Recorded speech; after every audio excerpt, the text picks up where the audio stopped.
Chapter 11. Negotiation. I love negotiating. And when you're dealing in small sums of money, it really is just one big game, and one which should never be taken seriously. Any references to Monty Python's Life of Brian are meant by way of an homage. This is because the "we're supposed to haggle" scene is just one in a multitude of sheer comedic genius. In the world of the car boot, haggling is practically mandatory. Sadly, there are some people who take it just a little too far and actually try and argue down the price of a bacon roll and a cup of tea from the snack van. If you're not too sure about car boot protocol, let me tell you that that's just not cool. But this is about you as a seller.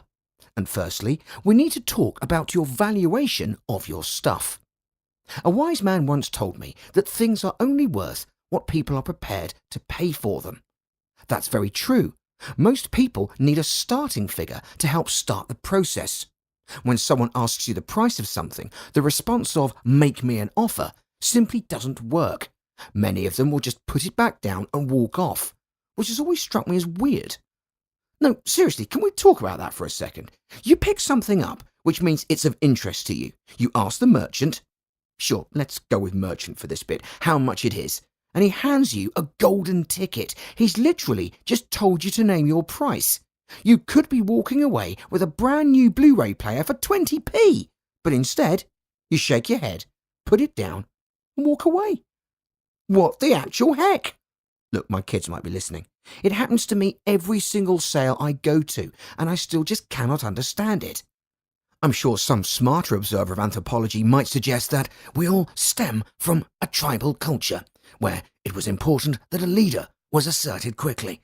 The strongest and most aggressive would battle for this position until one was made the clear leader, whilst the less aggressive were happy to assume the role of a follower.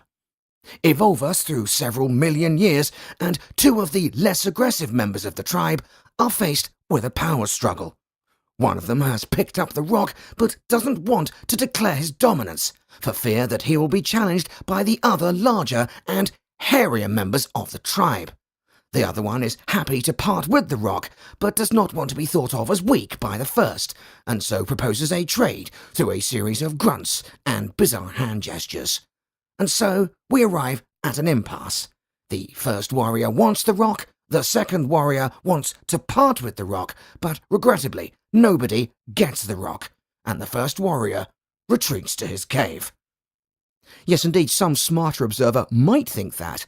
They may even publish a paper on it, further explaining that the rock in question was a vintage cake stand, and the cave in question was the next stall where some lady had a selection of buttons available.